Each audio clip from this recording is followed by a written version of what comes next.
Memang kita menunggu seperti apa negosiasi antara pemerintah Indonesia di Amerika Serikat. Tapi di sisi lain kita juga sudah mendengar warning dari China yang disampaikan untuk negara-negara yang akan bernegosiasi dengan Amerika Serikat. Dan tentu dampaknya ini akan lebih besar lagi daripada tarif dari Amerika Serikat seperti yang tadi disampaikan juga oleh pengusaha ekspor begitu. Apakah Anda melihat kita sudah harus melakukan langkah antisipasi apabila China melakukan hal ini? Ya, sejak awal sebetulnya ketidakpastian ekonomi global yang dipicu karena penerapan tarif tinggi oleh pemerintahan Trump, tentu ini juga telah dibicarakan sebaik mungkin di Indonesia, dan Presiden Prabowo tentu telah memberikan instruksi kepada delegasi renegosiasi untuk juga bisa melihat apa yang sesungguhnya ini bisa dinegosiasikan. Dan sejak awal juga sudah diperhitungkan sesungguhnya ini akan terjadi perang tarif antara Amerika dan China. Ini kan sama dengan terjadinya pertarungan gajah, pertarungan dua negara besar yang menguasai perdagangan dunia, yang tentu juga kita harus melakukan pendekatan terhadap dua-duanya. Kita juga tidak bisa membiarkan situasi seperti ini. Juga tidak bisa merespon cepat seperti Vietnam misalkan merespon terhadap apa yang menjadi kebijakan Trump. Tetapi juga Pak Prabowo, saya kira kita berikan apresiasi telah melakukan sesuatu hal yang terbaik. Pertama ya tentu kita harus melakukan renegosiasi atas keinginan dan harapan Amerika Serikat dengan juga mengedepankan kepentingan negara Indonesia. Artinya jika memang Amerika ingin terjadinya perdagangan yang balance antara Amerika dan Indonesia, juga ya apa yang harus ditawarkan kepada Amerika. Ini dalam situasi ini tentu tidak mudah. Nah, pada sisi lain memang harus ada penguatan juga ya. Hubungan antara Indonesia dengan Cina juga ini kan sudah diperkuat. Bahkan ketika kemudian Amerika anti multilateral, kita juga harus memperkuat sebetulnya sistem multilateral ASEAN, bisa saja ASEAN plus China gitu ya, supaya juga memperkuat positioning Indonesia dan negara-negara ASEAN hubungannya dengan China. Oleh karena itu menurut saya kita lihat dulu ancaman China ini kepada siapa gitu.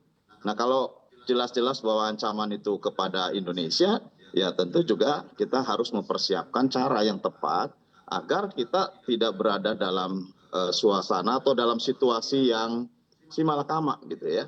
Kita sedang melakukan negosiasi dengan pihak Amerika Serikat, sedangkan suatu saat kita juga akan mendapatkan hal yang kurang baik dari China. Ini yang tentu menurut saya harus terus dibicarakan, apakah memperkuat kembali ASEAN plus China, ataukah memang bilateral Indonesia-China juga harus dibentuk tim negosiasi sehingga kemudian ancaman ini bukan kepada Indonesia gitu ya, mungkin saja kepada negara-negara lain.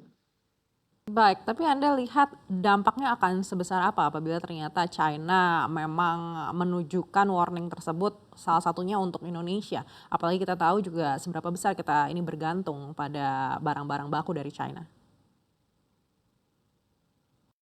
Ya tentu akan terjadi suatu hal yang merugikan kita bersama ya, karena bagaimanapun China juga adalah pasar yang besar, Amerika juga adalah pasar yang besar. Contoh misalkan sektor perikanan yang selama ini memang padat karya gitu ya, karena ini juga akan berimplikasi terhadap kesejahteraan rakyat, akan berimplikasi terhadap pendapatan rakyat.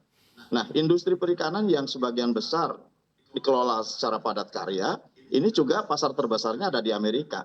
Kita kan juga tidak bisa membiarkan tarif tinggi yang pada akhirnya produk-produk yang kita hasilkan tidak kompetitif. Bahkan ketika kemudian Trump menetapkan pilihan untuk menerapkan tarif tinggi, maka perusahaan-perusahaan Amerika juga menghentikan terhadap permintaan atas sektor perikanan yang ada di Indonesia. Nah, ini juga membahayakan situasi dalam negeri. Oleh karenanya ya memang harus dilakukan negosiasi. Nah, kalau kemudian bahwa China melihat situasi ini juga bisa dilakukan oleh China dengan memberikan warning ataupun ancaman bahwa yang bernegosiasi dengan China, yang bernegosiasi dengan Amerika, ini juga akan nanti mendapatkan sanksi tarif misalkan nanti oleh China, ya tentu kita juga harus segera mungkin melakukan negosiasi dengan ataupun pembicaraan, karena kita belum mendapatkan sanksi tarif, ya tentu harus melakukan pembicaraan gitu, sehingga apa yang menjadi kekhawatiran atas ancaman Cina ya sesungguhnya bukan kepada Indonesia gitu ya. Nah ini juga yang harus segera diperkuat, karena kalau ada perang gajah ya dua gajah ini yang harus kita lakukan, dan saya kira ini sudah ada di mindset dan strategi Pak Prabowo, sehingga yakinlah tim negosiasi kita akan mampu untuk bisa bagaimana kita bisa melihat sebuah tantangan ini bisa menjadi peluang ke depan.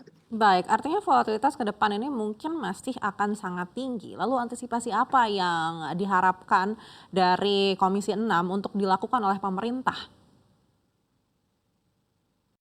Ya, kita memang belum pasti ya, karena ini kan proses negosiasi dan kemudian tarif ini kan masih ditunda pemberlakuannya, sehingga kita ya kalau saran normatifnya ya tentu kita harus melakukan diversifikasi market gitu ya. Kita harus mencari negara-negara yang bisa menggantikan posisi pasarnya Amerika. Tapi kan itu berat dan tidak serta-merta juga. Kita harus mempersiapkan. Justru cara tepat ya kita harus negosiasi dengan Amerika gitu. Nah ya cara kedua ya kita juga harus mempersiapkan insentif bagi yang terkena tarif tinggi. Pada saatnya nanti kalau diterapkan ya kita juga harus memberikan insentif sehingga industri dalam negeri tentu tidak terancam dengan tarif tingginya, ataupun hasil produk yang kita hasilkan bisa kompetitif di negara yang menerapkan tarif tinggi.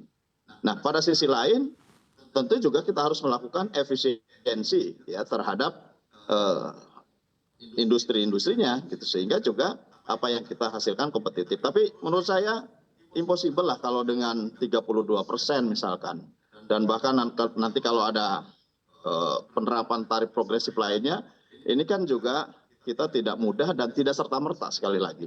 Oleh karenanya proses negosiasi kita tunggu saja, dan mudah-mudahan proses negosiasi kita bisa berhasil, dan tentunya inilah cara tepat untuk bisa kembali kepada kepastian hubungan perdagangan antara Indonesia dan Amerika. Baik.